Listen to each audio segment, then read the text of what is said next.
Ante todo, muy buenas tardes, doctora Yuri Sandra Zúñiga Redondo. Soy estudiante de la Universidad Continental de la Facultad de Derecho. Mi nombre es Jesús Arteaga Torres. En esta oportunidad, mis compañeros y yo vamos a tocar el tema Derechos Culturales e Interculturales por el autor Javier Echevarría.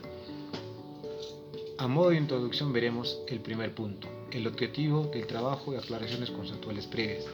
El segundo punto, las razones éticas jurídicas de interculturalidad y los derechos culturales. Y el tercer punto, el punto de la dinámica ética de la interculturalidad. A modo de desarrollo tocaremos el primer punto, el objetivo del trabajo y aclaraciones conceptuales previas.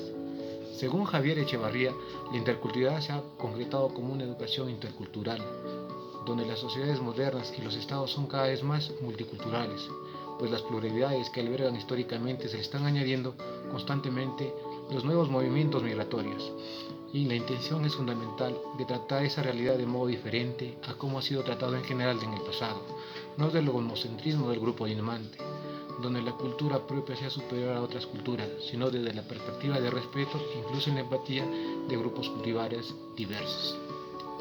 El multiculturalismo, la palabra clave es el respeto. Desde el reconocimiento del derecho ser diferente se pide respeto a diversos colectivos culturales que se mantienen relativamente separados. Para eso se respeta, sea efectivo, se pide además que no sea meramente formal.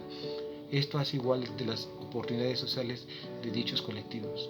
Cuando hablamos de multiculturalismo, debemos tener en cuenta que es la convivencia en una comunidad de individuos o grupos que pertenecen a distintas culturas.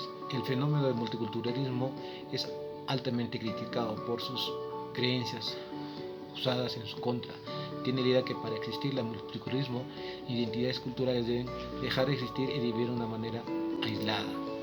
El mestizaje cultural, la palabra clave es la mezcla o síntesis. Las culturas mestizas o síntesis han superado otras culturas que se le llaman mestizas culturales, que son en realidad consecuencia de específicas dominaciones culturales ante que las han reaccionado los actuales mestizos culturales.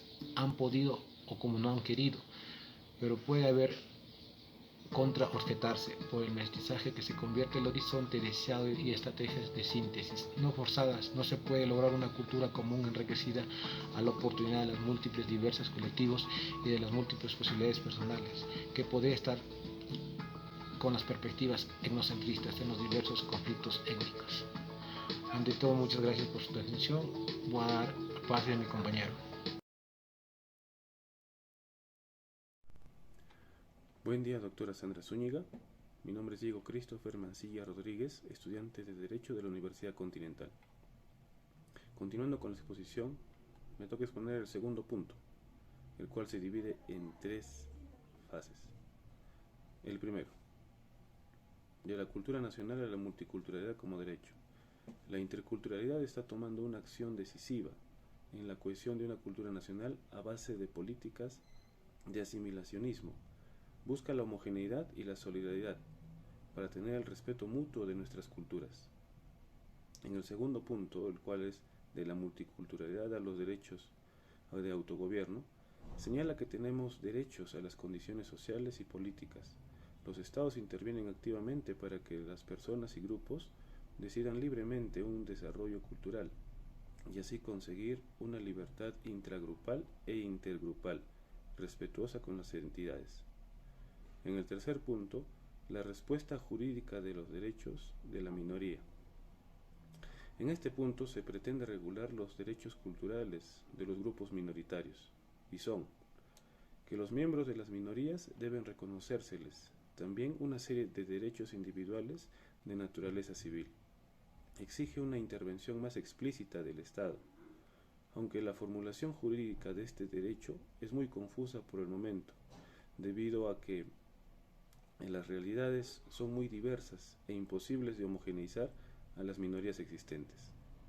Gracias.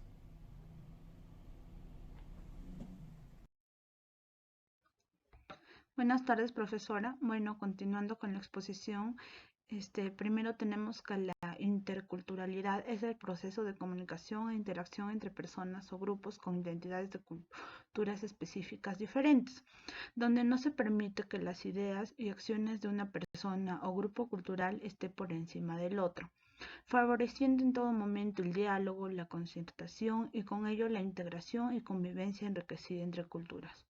Pues bien, las relaciones interculturales se emplean mediante el respeto a la diversidad y el enriquecimiento mutuo. Sin embargo, no es un proceso exento de conflictos. Estos pueden resolverse mediante el proceso del respeto, la generación de contextos de horizontalidad para la comunicación, el diálogo, la escucha mutua, el acceso equitativo y oportuno a la información pertinente, la búsqueda de la concertación y la sinergia. Dentro de las dinámicas interculturales se establece una comunicación basada en la apertura a la diversidad cultural y el aprecio al conocimiento mutuo, inclusión, etc. Y a partir de estas vivencias desarrollar habilidades. Dentro de las dinámicas culturales tenemos las dinámicas políticas, por ejemplo, de protección externas, que controlen la migración interna desde la perspectiva de protección de los vulnerables, que diseñan demarcaciones territoriales, de descentralización del poder, potenciadoras de las culturas minoritarias, que estimulan el uso público de su lengua y que reconozcan regímenes específicos de propiedad acordes con la cultura y la historia de las mismas. Gracias.